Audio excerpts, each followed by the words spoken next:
And we're live.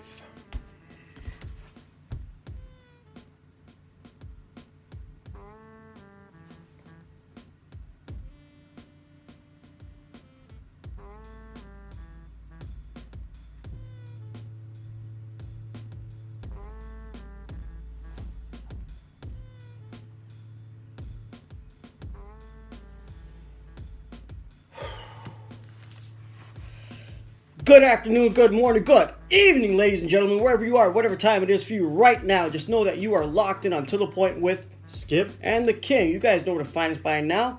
Hope you guys are on our Facebook page, checking us out. We put up a video the other day, our Instagram. We're going to put up pictures. Our YouTube, which is hopefully where you're watching us. Yeah, make sure you're liking our YouTube channel, commenting whenever you have something to say. We got a lot of engagement last week. We'd love to hear more from you guys. Just keep on shouting us out, calling us out on our crap, and we'd love to come right back at you, just like that. So. Our Google, our Spotify, wherever else we are, Skip. Where we else got to can get back on you? the audio. Actually, we haven't been putting out audio. Where this can year, they find you, Skip? You can always find me at simonbroder.com. You can find me on Twitter at DougieJays. Yeah, that's about it. Skip, you have something for me. So, as everyone knows, big news happened this week. Kobe Bryant passing away in a helicopter crash. Very tragic for the whole NBA. We saw the TNT crew basically give him a live funeral on TV, which was very touching. Skip, it was horrible for basketball, the basketball community, the basketball globally, and also globally. And for you, I think it was horrible for you. I think it was horrible for everybody. I think everyone remembers exactly where they were when they heard the news. So I'll just start with that. So Brian, where were you when you heard the news that Kobe Bryant had passed away? Listen, man, I was a local establishment down here. They asked me to do a private catering gig for them. So I went by just to confirm and double check before I go pick up the rest of my ingredients. This is hard. I'm sorry. As soon as I walked in, he said, Kobe Bryant just died. I laughed and I'm like, you're lying. That's a joke. He's like, no, I'm looking it up on TMZ. I stood there for 5 freaking minutes, Skip. I got confirmation to do my job. As soon as I walked out of there, I called you. I called you, what, like 4 or 5 times? You called me like 6 times. Brian's calling me all day, like my girlfriend's answering, like hanging up. You're just like, you were basically in tears. Like you were so upset. I went to the grocery store to go pick up the things for my catering gig. And while I'm in line, sorry guys, the cashier even turned around to like people in line and was talking about it. And I said, I don't want to hear about this. I get home now. I pull up my phone. I see about 12 messages. I see numerous accounts about it where I'm tagged about the passing. I came inside. My aunt was here. My other aunt was here. And she said, you took so long. And I said, well, Kobe just passed. And you know what's funny?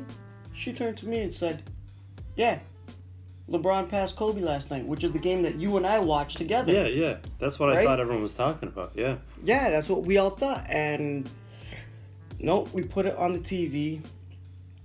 I went to go do the cooking for my catering gig. My mother actually grabbed me and said, you don't have to do this. You don't have to make the money. You don't have to do this. But I said, you know what? It's the mama mentality. That's what Kobe would want. That's what he would do. I cried my eyes out, man. I called my cousin. There's a reason why his bedroom and my bedroom are both painted purple. Right? It's because of Kobe, and it was heartbreaking. It's still hard for me. Like, we even went to our staff party that night. Yeah, that was the same night. That was And I still couldn't wrap my brain around yeah, it, Skip. it was really just such a shot out of left field. I remember where I was. I came home from it was like lunch or something. I came home from grabbing a bite, and I looked down at my phone, and there's a text from my buddy Trevor, who I haven't talked to in like a year. But like, there's a text from him saying, just says Kobe died, and I stared at it for a second. I'm like, what?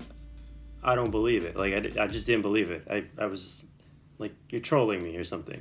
And then I'm staring at it, I'm thinking about it, and I'm like, well, LeBron did just pass Kobe last night. Maybe this is some kind of joke, like some kind of like, troll job. So I actually reached up my phone and I typed in like LOL, like, yeah, this is about LeBron.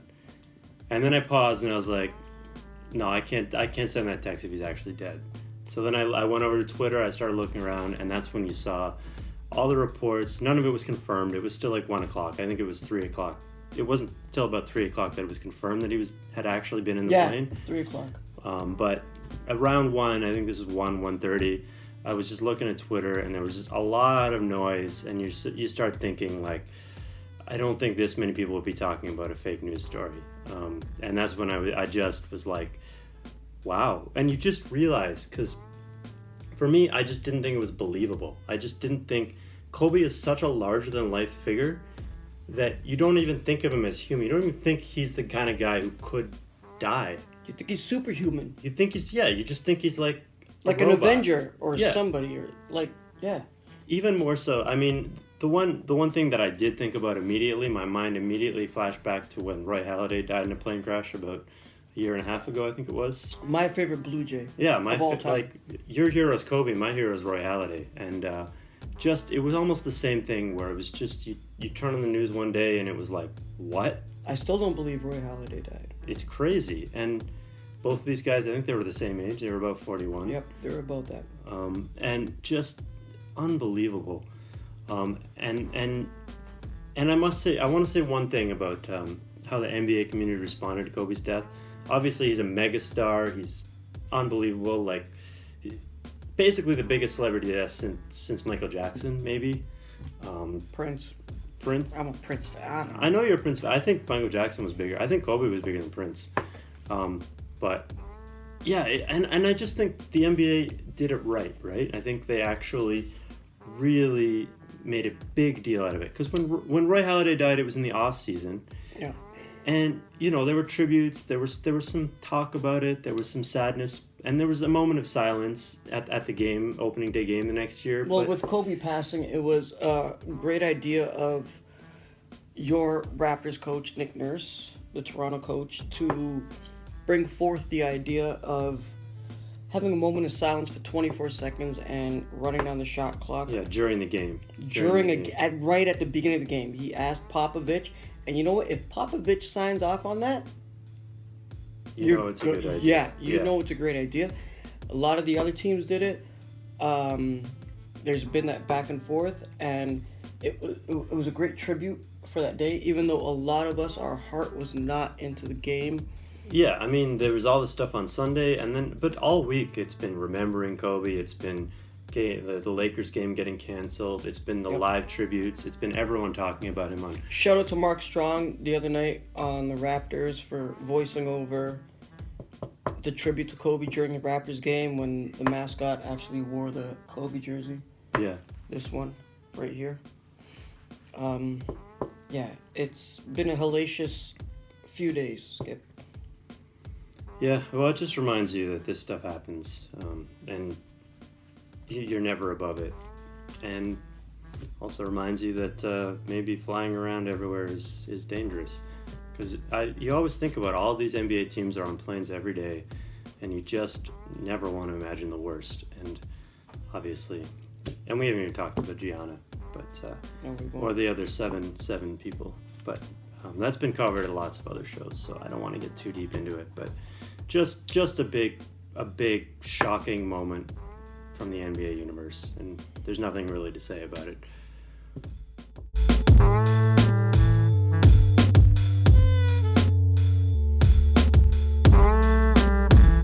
So how did this news really affect you, Brian? Like, I know you're a huge Kobe fan. I'm just curious, what? kind of effect it had on you. Can I tell you something interesting? I don't know if it's interesting for you, but I would like to say something. Like, my brother is 8 years older than me. So up until I was about 7, 8 years old, I was a sidekick. I wanted to be like him. I wanted to do everything just like him. I just really wanted to emulate him. But when I got to that age, I said, you know what? I could beat you. I could take you. I could take you at your own game. And we've done it through video games, basketball, hockey. We've gone at each other. You know what I mean? But we've given each other the respect. And it was more like, I'm trying to be like him. Mm-hmm. So I'm pushing him. But therefore, because he's pushing, now I gotta push harder. So the way I see it, the one thing I take away from the late great Kobe Bryant is the way he chased Michael Jordan down. Because that's how I look at my brother. Like, I know I'm never going to defeat him. But you know what? I'm going to try. And there's going to be a laundry list of character defaults going that way and going forth. But I'm never going to give up. And at the end of the day, the two of us are still going to give each other that same respect. That's why when I saw Michael Jordan say he felt like he lost his little brother. I think we can all relate to that. Just being sort of the next best person, always having someone that's your target, that you're targeting. You're always chasing them down. And people say that LeBron said that about Kobe too, right? And Kobe said it about Michael. And there's always just going to be that kind of progression. And it's going to transcend through the generations. Yeah. Based on, like, what Kobe has done for the league. Like, if you guys are part of my generation, you'll see Michael Jordan had an effect on many of players. Kobe has had an effect on many players. Players he played against, played with, and now the kids that are in there, like the Jason Tatums, the Trae Youngs, the Joel Embiids, like the Kyrie Irvings, even if you want to go a little back further, LeBron James. Kobe has had a huge effect on everybody in a different way, and his legacy will forever live on. I'm very saddened at the fact that Gigi had to go with them. Last report I read is when they found their bodies, he was holding her. But that's only 2 of the 9. There was many other people, and there's many other families involved in this absolutely tragic accident and this loss for all of us in the basketball community, globally, basketball globally, everything. We've been seeing it everywhere. And Skip, I when it comes down to this, like, it's really heartbreaking. I'm extremely saddened. Like, I don't even know where to go, bro. But like I said, when my beloved father passed away, I turned to my mother and I told her, we bury the dead, but we take care of the living. And now going forward, Skip, what about your Toronto Raptors right now, going forward? What a segue. I can't even speak to that, man. That's a little. You can't jump straight from Kobe to the Raptors. It doesn't work that way. We can't. Anyway, the Raptors are on a 9-game win streak. We got the Pistons game on right now, so probably by the time this goes to air, it'll be a 10-gamer. Hopefully, we'll see. We'll see what happens. So they've been rocking and rolling, beating a lot of bad teams, but what are you gonna do? You play the schedule in front of you. They've got pretty much control of the 2 seed at this point. They're a game and a half up on Miami. I think They actually Boston. have a 3 seed overall. Yeah, they've 3 seed in the entire league. I think behind the Lakers and the Bucks. Yep. I even looked on 538. 538 has them as the second best team behind the Bucks and the second best chance of winning the finals. Not that means a whole lot. That probably factors in some stuff from last year, which shouldn't really affect this year's team. That doesn't matter. But they're really up there. They're still one of these elite teams, and people want to kind of say, yeah, but they don't have a Kawhi in the playoffs. But what are you talking about? They're one game ahead of the Clippers right now. yeah, they're in good shape. What can you say? They're in great shape to do some damage and get right back to something like what they were a year ago. I'm still very scared of the Bucks in Eastern Conference Finals. I think they'll be out for revenge. But every other team in the Eastern Conference, I think the Raptors could take them. Philly, Miami. Yeah, with their good home record. I mean, I'm not positive. I'm not saying it's 100%, but I would feel confident with the Raptors going into any of those series. Well, the Raptors, the last couple games they played Sunday against San Antonio. Shout out to Nick Nurse and Greg Popovich for shot clock violations, but they did crush them. Okay, 110-106. Like, it wasn't crushing, but yeah, they took care of it. And Pascal went off in that game, 25 points in the first quarter. What was it? That was crazy. Yeah. That was crazy. And what was it? Tuesday, I messaged you against the Atlanta game. Yeah. And I said, yeah, this is not impressive. I don't even care to watch. The Raptors just really took control of it. Like, that night, Kyle Lowry had 11 assists. Yeah, well, That's pretty he got good. the record. All-time Yeah. assist leader. That's And shout out to Kyle Lowry, best Raptor of all time. You hear what he said? Did you hear what he said? What Lowry said? Yeah. He said, well, because Vince is here, Yeah. I want to do it in front of Vince. And I was watching it. He only had 6 left to go, and he still went through with it. It was awesome. You know what else? And then you know what Vince told him? What did Vince say? I scored the first bucket in this arena. Yeah, I saw that. So you know what else happened that night? What else happened? After the Hawks game? There was a little conversation between a certain Vince Carter. And we're gonna go here. A certain Masai Ujiri in the tunnel after the game, and there was some cameras on him, and it went on for a good few minutes. It wasn't just like dapping him up. It was 5 or 6 minutes of conversation. And it got me thinking. Vince is definitely at the point in his career where he's thinking about his legacy. He's thinking about what's next, how he wants to go down in history. Wait, go down in history as a Raptor? That's where I'm getting to. So, okay. It leads me to wonder. So he's definitely talking to Masai. What could he be talking to Masai Ujiri about? First of all, talk about a tribute to me. Talk about bringing me back on a one-day contract. Or could it be that he's actually talking about coming back and finishing his career with the Raptors? And I sort of thought about it for a couple days, and I was like, well, Masai probably wouldn't go for that, but why not? You know what? Why not? I think if you're a good organization, yeah, you might want to do that to pay homage to one of your greatest players. I mean, first of all, he's got to understand, if he's coming here, he's not going to play. Yeah, he's going to get one game where they give him 10 minutes off the bench, and he's going to come in for 3 minutes with OG Anunoby. Yeah, and the crowd cheers him on, and he launches a couple threes, and then they're like, okay, we're going to actually play our good players now.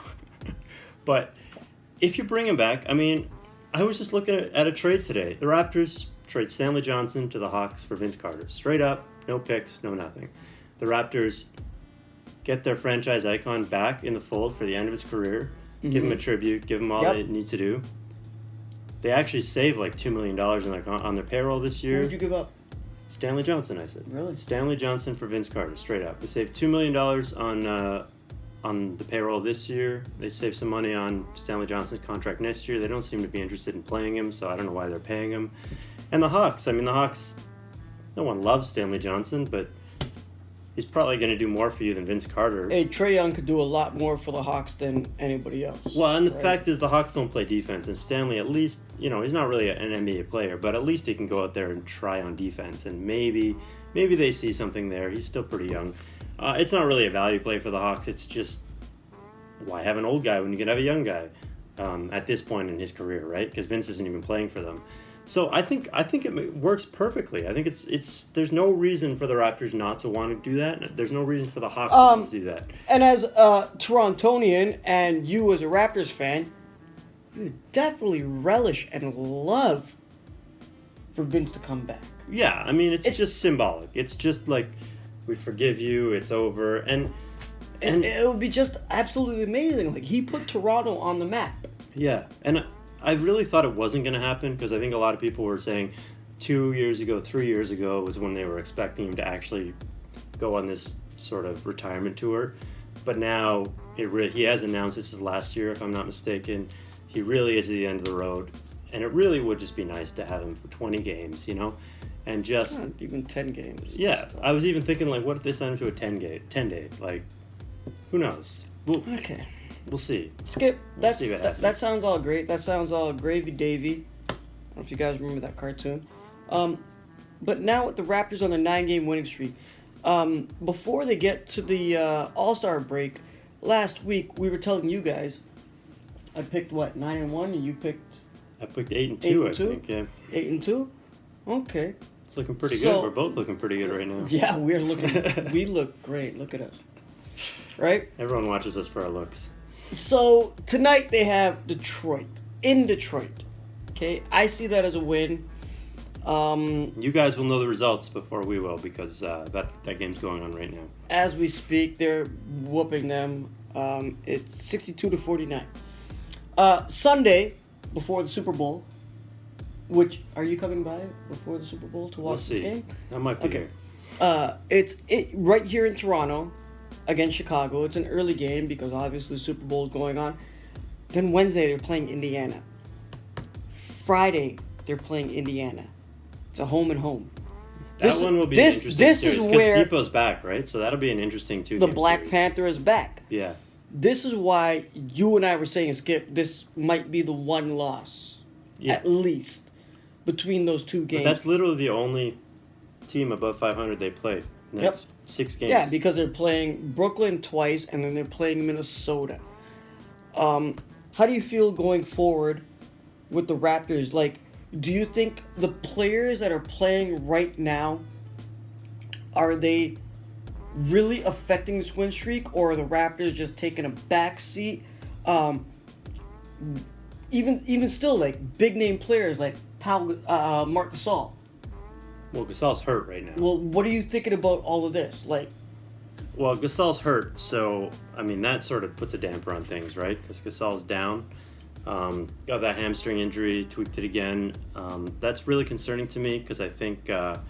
Hamstrings, I've seen this in baseball, they can just kind of linger. Like you'll pull it and then you'll rehab and you come back and then you pull it a second time and then you'll take a little more time off and then you're just not really, it takes you probably a year before you're really back to being the full speed sprinter that you were before. I mean, the one good thing about it being Gasol versus like a Siakam is, Gasol's not really running the court that fast anyway. But it's basketball. You still need to be able to get up and down the floor. You still need to move. You still need to, on defense, you still need to rotate. So I'm really going to be watching that hamstring going forward, and I'm really concerned. Well, not really concerned. I'm a little concerned that as to how long he might be out with this or how long it might be lingering. I think the Raptors could still be effective with him, but I think the Raptors could still be effective, but Nick Nurse is on record as saying that they can't play the same defense with Ibaka as they can with Gasol. I mean, Gasol's like the quarterback of the defense. You can't really have Ibaka being that guy. He's more of just a hustle defender, a leaper, But, I mean, at the end of the day, the Raptors, they could still get the job done with Serge at the 5. They have the pieces.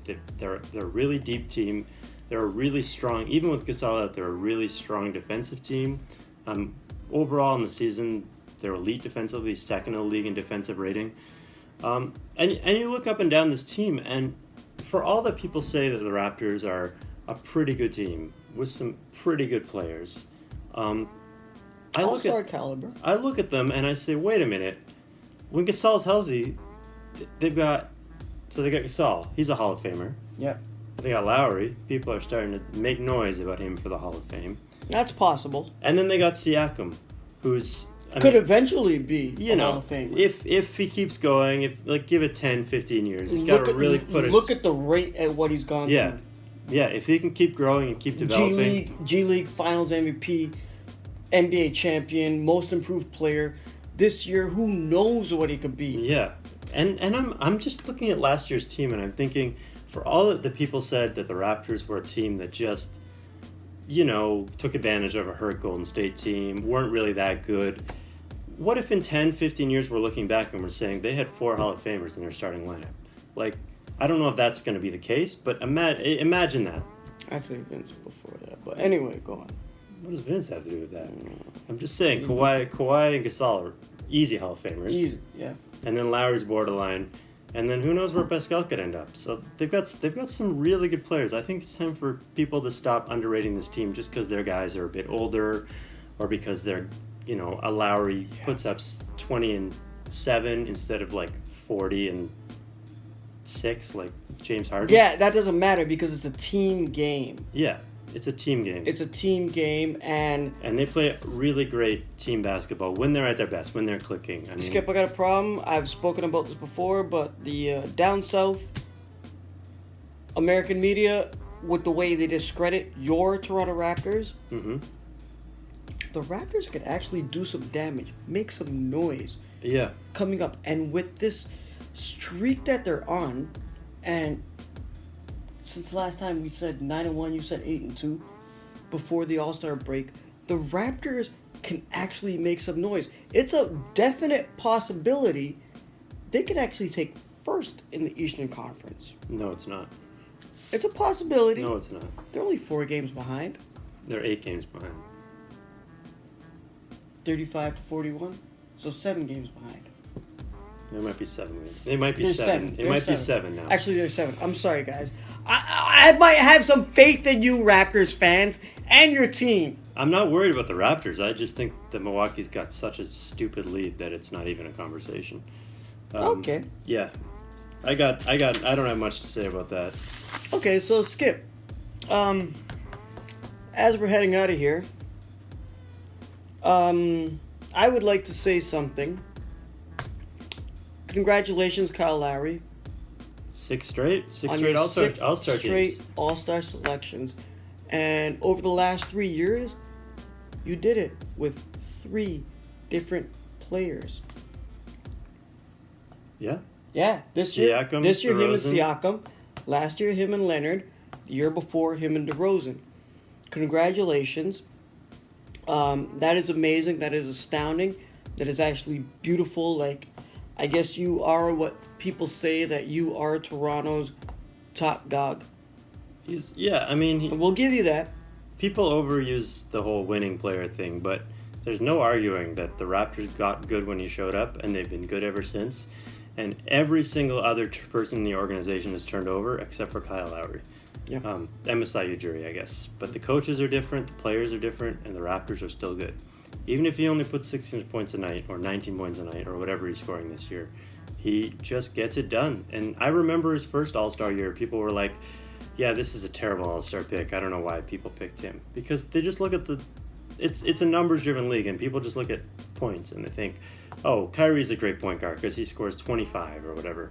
Kyrie does 1-2 dribbles. Yeah, it's not. It's the Sham God somebody. It's not what it's about. It's about having a multifaceted game. Lowry can shoot threes. He can hit layups. He can make assists. He plays great defense. And there's more even to it than that. He knows exactly what he's doing on the floor, and we've heard these points a million times from Leo Routins and Jack Armstrong, but it's true. It's true. There's no arguing that Lowry has been the Raptors' best player for the entirety of his career. Forget DeRozan. Leonard at his very best was better, obviously, but even last year, I think Lowry was the guy who had control of the team for the most part. Yeah. Leonard, obviously in the playoffs, did some things, but Kyle Lowry deserved, and if the Raptors pull it out tonight, we don't know yet if they will, but Nick Nurse will be the head coach of the All-Stars, which is pretty awesome. That'd be pretty cool. And it makes a lot of sense because they're defending champs, so why not take over All-Star Weekend? That'd be pretty cool. And now we just need to get Norman Powell in the 3-point competition. And oh, Skip! I didn't write this down. I got to ask you about Norman Powell. Well, he's Do you think that he can be the sixth man of the league this year? I shook you, didn't I? Did I shake you, Raptors Nation? I don't think he will be. Let us know what you think. I don't think he will be in a league where Lou Williams is still coming off the bench. Former Raptor. Even though he shouldn't be. I think he's a great sixth man. I think, as I mentioned the last podcast, I'd be really, really interested to see if he can start. We've seen him start to close games recently. And he's really hit a lot of just clutch shots and been the guy who's making the free throws at the end of the game, making layups at the end of the game, getting those transition dunks in crunch time. And a couple times, actually, the last couple of weeks, I've noticed, well, he scored 20 last game, but he's only got 7 tonight.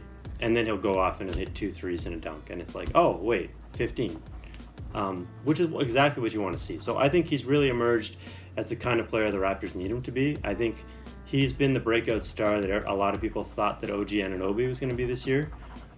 As far as actually winning six man, I don't think he's going to win it, but I think he's a viable six man for sure. Okay, so before we leave you guys,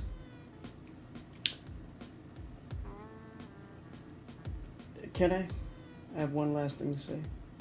Hit it. Before we leave them? Guys, it's been a tumultuous week. It's especially with the passing of the one and only, the legendary Kobe. Yeah, it's been pretty rough on everybody, and if it hasn't been rough on you, you suck.